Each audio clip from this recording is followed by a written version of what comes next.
श्री राधे। आइए आज तृतीय स्कंध के 12वें अध्याय में हम प्रवेश करते हैं। 10वें अध्याय में हमने 10 प्रकार की सृष्टि के बारे में विचार किया। 11वें अध्याय में परमाणु से लेकर द्विपरार्ध तक काल गणना का सूक्ष्म विवेचन हमने किया। अब 12वें अध्याय से जीव जगत की सृष्टि प्रारंभ करते हैं हमारे कौन? ब्रह्मा जी।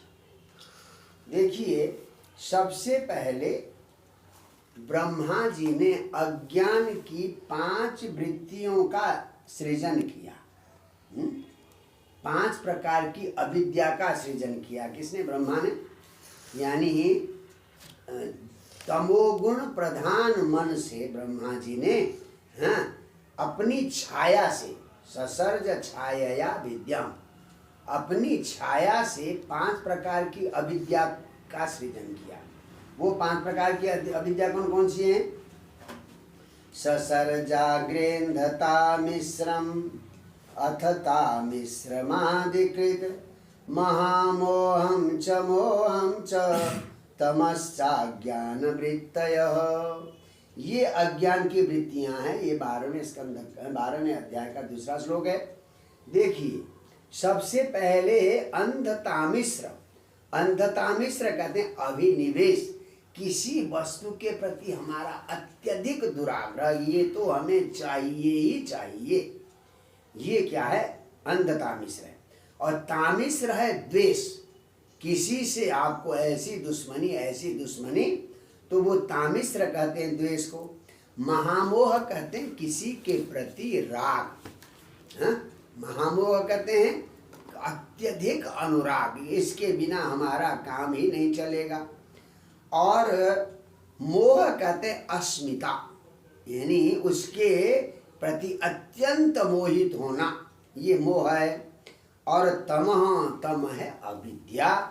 इस प्रकार से 5 प्रकार की अविद्याओं का ब्रह्मा जी ने सृजन किया। अब इन पापमयी सृष्टि को देखकर ब्रह्मा जी को लगा कि ये तो मामला गड़बड़ हो गया, ये तो अच्छा नहीं है। फिर उन्होंने पूर्ण सत्व गुण का आश्रय लेकर सनकादि 4 ऋषियों का सृजन किया। सनकं च सनंदं च सनातनमथात्मभू सनत कुमारं च मुनिं निष्क्रियानुर्ध्वरेतस। पूर्ण सत्वगुण से सृजन किया था, इसलिए अत्यंत सत्वगुणी व्यक्ति क्या होता? निष्क्रिय, यानी कोई काम नहीं करेगा। और ऊर्ध्वरेतस, अखंड ब्रह्मचर्य धारण करने वाले निष्क्रिय, ऐसे सनकादि सृष्टि हो गए। ब्रह्मा जी ने कहा कि भाई सृष्टि को आगे बढ़ाओ। उन्होंने कहा कि ना जी ना, हम तो जो है मोक्ष धर्म के अनुयायी हैं, भगवान के ज्ञान और वैराग्य से हम ओतप्रोत हैं, हमें सृष्टि से कोई लेना देना नहीं। तो पिता की आज्ञा को नहीं माना, तो ब्रह्मा जी को थोड़ा सा गुस्सा आया। सुतई एवं अवध्यातः प्रत्याख्यातानुशासन, यानी आज्ञा का उल्लंघन करने से ब्रह्मा को क्रोधम दुर्विषहम जातम, भयंकर क्रोध हो गया। उस क्रोध को नियंत्रित करने का प्रयास किया, परंतु क्रोध नियंत्रित नहीं हुआ। तभी जो है उनके भौवों से, दोनों भौवों के बीच से रुद्र पैदा हो गए। पैदा होते ही रोने लगे, मेरे नाम बताओ, मेरा स्थान बताओ, मैं कहाँ रहूं, क्या करूं। तो भगवान ब्रह्मा ने रुद्र के लिए निवास स्थान बताए। बहुत विचारणीय विषय है। यहाँ पर देख लीजिए, भगवान रुद्र, भगवान शंकर, शिव कहाँ कहाँ रहते हैं? देखिए आप 11वां श्लोक, हृदिन्द्रियाण्यसुरव्योम वायुरग्नि जलम मही सूर्यश्चंद्रस्तपश्चैव स्थानान्यग्रे कृतानि में। ब्रह्मा जी कहते हैं आपके लिए हमने पहले से ही रहने की जगह बना रखी है। बोले क्या? हृत, प्राणियों के हृदय में रुद्र का निवास है। इंद्रियाणि, इंद्रियों में भगवान का निवास है। अशु, प्राणों में भी भगवान रुद्र का निवास है। व्योम, आकाश में रुद्र का निवास है। वायु में निवास है, अग्नि में है, जल में है, मही पृथ्वी में है, सूर्य में चंद्रमा में और तपस्या में। ये इन 11 जगहों पर भगवान रुद्र का निवास है। बताइए, आप भगवान रुद्र से कुछ छिपा सकते हैं क्या? आपके हृदय से लेकर पांचों, पृथ्वी, अब तेज, वायु, आकाश, और जो है इंद्रियां, सूर्य, चंद्र, तपस्या, सब जगह रुद्र का निवास है। तो आप अपना सुकर्म या कुकर्म भगवान रुद्र से कैसे छिपा सकते हैं? तो भगवान रुद्र से कहा कि भाई आप जो है सृष्टि को आगे बढ़ाओ। तो क्रोध आया था, भगवान ने भी अपने तमोगुण प्रधान सृष्टि की। क्या? भूत, प्रेत, पिशाच, डाकिनी, शाकिनी, ऐसे नरमुंडों को भगवान ने सृष्टि किया। जब देखा कि रुद्राणाम, रुद्रशिष्टानाम समस्ताम ग्रसताम जगत, सारे भगवान के जो भूत प्रेत पिशाचों ने सारे जगत को ग्रस लिया है, तो उन्होंने कहा कि प्रभु बस बस बस बस आप रहने दो, ऐसी सृष्टि को आगे मत बढ़ाओ, आप तो अब जाकर तपस्या करो। तो भगवान रुद्र हिमालय में जाकर तपस्या करने लगे। तो पहले तमोगुण से अज्ञान की 5 वृत्तियां, फिर पूर्ण सत्वगुण से सनकादि ऋषि, तो क्रोध हुआ, क्रोध से रुद्र की उत्पत्ति हुई। अब ब्रह्मा ने थोड़ा राजोगुणी प्रवृत्ति से, समान भाव से 10 ऋषियों का मानसिक पुत्र, 10 मानस पुत्र उत्पन्न किए। 22वां श्लोक देख लीजिए, बोले कौन से हैं वो? लोक संतान हेतव, यानी लोक माने प्रजाओं का विस्तार करने के लिए ये 10 पुत्र, मानस पुत्र बनाए। कौन कौन से हैं? नाम देख लीजिए आप। मरीचि, अत्र्यंगिरसौ, पुलस्त्य, पुलह, क्रतु, भृगुरु, वसिष्ठो, दक्षश्च, दशमस्तत्र नारद। नंबर 1 मरीचि है, दूसरे अत्रि हैं, तीसरे अंगिरा हैं, फिर पुलस्त्य हैं, फिर पुलह हैं, फिर क्रतु हैं, फिर भृगु हैं, फिर वशिष्ठ हैं, फिर दक्ष प्रजापति हैं, और 10वें पुत्र हैं नारद जी। ये ब्रह्मा के अलग अलग अंगों से उत्पन्न हो गए। अच्छा, अब इनको उत्पन्न करने के बाद भी सृष्टि आगे नहीं बढ़ी। फिर उन्होंने 4 वेद और 4 उपवेदों का सृजन किया। किसने? ब्रह्मा जी ने। ऋग, यजु, साम, अथर्वाख्यान, वेदान, पूर्वादिभिर्मुखै। तो 4 मुख ब्रह्मा के थे, तो 4 वेदों का सृजन किया। फिर 4 उपवेदों का भी सृजन किया। 4 उपवेद कौन कौन से हैं देख लीजिए। आयुर्वेदम, धनुर्वेदम, गांधर्वम वेदमात्मनो, आयुर्वेद का निर्माण किया, धनुर्वेद का निर्माण किया, गांधर्व वेद संगीत विद्या का, और स्थापत्य इंजीनियरिंग यानी आर्किटेक्टिंग। तो इन 4 उपवेदों का निर्माण किया। तो इतिहास और पुराण का भी सृजन किया।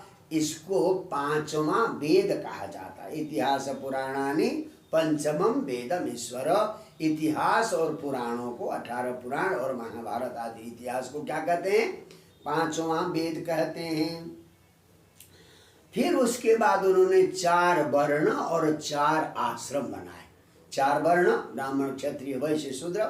4 आश्रम ब्रह्मचर्य, गृहस्थ, वानप्रस्थ और संन्यास आश्रम। अच्छा साहब, तो अब यहाँ देख लीजिए ब्रह्मचर्य के कितने भेद है, बड़ा विवेचनीय विषय है। 42वां श्लोक देख लीजिए।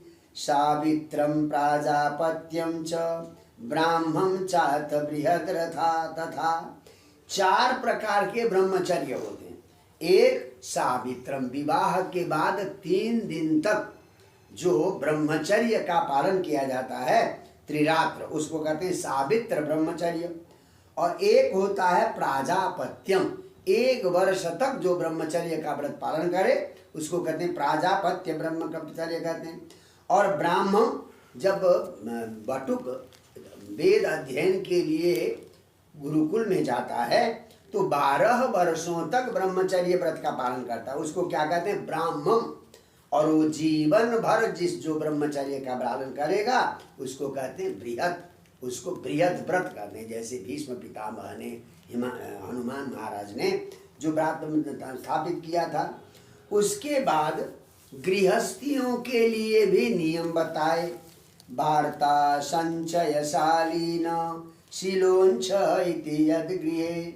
वार्ता कृषि और व्यापार ये गृहस्थियों के लिए, संचय यज्ञ करना कराना, शालीन अयाचित वृत्ति बिना मांगे जो मिल जाए उससे आजीविका चलाना, और शीलोंच यानी कृषकों ने खेती उठा ली उसके बाद बालियों को बीन कर उसी से जीविका चलाना शीलोंच है। उसके बाद वानप्रस्थ आश्रम को भी 4 हिस्सों में बांटा है। वैखानसा साल्दालकिल्यो दुम्बरा फेन पाई में। देखिए वैखानस ब्रह्मचारी कहते हैं वो 50 के बाद जो 50 से 75 वर्ष तक जो वानप्रस्थ लेने का विधान है उनमें एक होते हैं वैखानस। वो कहते हैं बिना जोती हुई जमीन से उत्पन्न अन्न से आजीविका चलाना ये वैखानस है। और बालखिल्य उसको कहते हैं नया अन्न मिल गया तो पुराना अन्न दान दे दें, वो बालखिल्य है। औदुंबर कहते हैं सुबह उठकर जिस ओर दृष्टि जाए उधर से जो फल मिले उन फल से ही पाकर जो जीवन चलाए। और फेनपा कहते हैं हाँ स्वतः पक्व अपने आप पके हुए फल से आजीविका चलाना ये फेनपा। तो ये वैखानस बालखिल्य और औदुंबर और फेनप ये 4 प्रकार की वानप्रस्थी है। अब आइए न्यास, संन्यास के भी 4 हिस्सा किए। कौन कौन से? कुटिचक न्यासे कुटिचक पूर्वम बहु दो हंस निष्कृत। कुटिचक कुछ सन्यासी कुटी बनाकर आश्रम बना कर रहे हैं तो उनको क्या कहेंगे? कुटिचक कहते हैं। और बहुदो किसको कहते हैं? यानी जो बहुसु तीर्थेषु तीर्थ स्नाई, बहुत सारे तीर्थों में जाकर तीर्थ स्नान करे जो मिले उसे पाले उसको कहते हैं बहुद। और हंस कहते हैं बालवत निष्परिग्रह, जैसे बच्चा धन संग्रह नहीं कर जो मिला खेला छोड़ दिया तो बालक की तरह संग्रह न करना ये हंस विक्रिय है। और निष्क्रिय यानी दंड कौपिन आदि अधो वस्त्र भी न पहन के बिल्कुल बीतराग होकर वस्त्र का भी जिसको आभास नहीं है उसको कहते हैं निष्क्रिय संन्यास। इस प्रकार से 4 प्रकार के संन्यास हैं। मनुष्य जीवन में हमें क्या आवश्यक है, किन किन गतियों में किन किन रूपों में हमें चलना है उसका ज्ञान भी दिया। आन्विकी त्रयी वार्ता दिन दंड नीति तथैव च। यानी मनुष्य को आन्वीक्षी की आत्मज्ञान की आवश्यकता है। आत्मज्ञान के बिना वो कभी भी स्थिर चित्त नहीं हो सकता। और फिर त्रयी वेद त्रय का ज्ञान होना चाहिए, कर्मकांड का ज्ञान होना चाहिए। और वार्ता अपने जीवन को चलाने के लिए कृषि है और व्यापार है इत्यादि का ज्ञान होना चाहिए।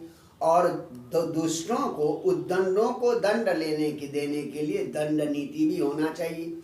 इनका भी यानी आत्मज्ञान का, कर्मकांड का और व्यापार कृषि आदि का और दंड नीति का भी ज्ञान दिया भगवान ने। उसके बाद भगवान ने जो प्रणव ओंकार था, ओंकार से ही सबका सृजन किया। स्पर्श वर्ण का सृजन किया भगवान ने। स्पर्श वर्ण कौन है? कादयो मावसाना स्पर्शा, क से लेकर म तक के जो वर्ण है ना वो क्या है? स्पर्श है। स्पर्श वर्ण को क्या माना है? उस शब्द ब्रह्म की जीवात्मा। जो शब्द ब्रह्म परमात्मा हाँ, उभे में शाश्वती तनु भगवान ने कहा एक मेरा शब्द ब्रह्म शरीर है, एक मेरा पर ब्रह्म शरीर है। तो शब्द ब्रह्म की जीवात्मा कौन है? ये है क से म तक स्पर्श वर्ण। अच्छा, और स्वर जो है आ ई उ ए ओ औ, तो ये क्या है? ये वो शब्द ब्रह्म का क्या देह है। और उष्म वर्ण, उष्म वर्ण हमारे मुंह से गर्म सांस निकल जाए जिन अक्षरों को बोलते हुए, जैसे श श स आप बोल के देखिए, यहाँ गर्म सांस निकलेगी। तो ये उष्म वर्ण क्या है? शब्द ब्रह्म की इंद्रियां हैं। और अंतस्थ, अंतस्थ वर्ण कौन है? य व र ल, तो ये अंतस्थ वर्ण है, ये शब्द ब्रह्म का बल है, ताकत है। और ये सप्त स्वर, सप्त स्वर क्या है? सा रे ग म प द नि, ये क्या है? सारे संगीत विद्या में जो सप्त स्वर है, ये सारा सप्त स्वर, ये सारा मिलाकर क्या है? ये शब्द ब्रह्म। तो शब्द ब्रह्म का सृजन किया किसने? ब्रह्मा जी ने। इतना सब कुछ करने के बाद भी सृष्टि आगे नहीं बढ़ी। देखिए बहुत बढ़िया। न हेदन्ते प्रजानूनम दैवमत्र विघातकम। हाँ, तो कहते हैं इतना अहो अद्भुतमे तन्मे व्यापृतस्या भी नित्य, नित्यमय सृष्टि को आगे बढ़ाने के लिए लगा हुआ हूँ, पर प्रजा की सृष्टि बढ़ नहीं रही है। कहीं दैव ही विघातक तो नहीं है? ऐसे चिंता कर ही रहे थे, तभी उनका देह दो हिस्सों में बट गया। किसका? ब्रह्मा जी का। कस्य रूपम बुद्वेधा यत् कायम अभिधीयते। क कहते ब्रह्मा, ब्रह्मा का शरीर दो हिस्सों में बट गया, इसलिए हम अपने शरीर को क्या कहते हैं? काय। तो ब्रह्म से दो हिस्सों में बटा है, तो कस्मात् जातः काय, क से निकले काय। तो उसमें से एक जो है स्वयंभू मनु हुए, और दूसरा जो शरीर है वो शतरूपा नाम की महारानी। तो अब यहाँ जाकर युगल सृष्टि हुई। अब तक केवल पुरुष की सृष्टि थी, या केवल स्त्री की सृष्टि या पुरुष की सृष्टि थी। युगल सृष्टि ब्रह्मा ने नहीं की थी। जब तक पुरुष और प्रकृति का संयोग नहीं होगा तब तक सृष्टि आगे नहीं बढ़ेगी। तो अब स्वयंभू मनु जो प्रथम मनु है और शतरूपा रानी, इनका शरीर ये दो हिस्सों में बढ़ गया, तो स्त्री और पुरुष बने। तो वहां से अब सृष्टि प्रारंभ होगी। इनसे जो है आकुति, देवहूति और प्रसूति नाम की 3 कन्याएं होंगी, और प्रियव्रत और उत्तानपाद नाम के 2 पुत्र होंगे।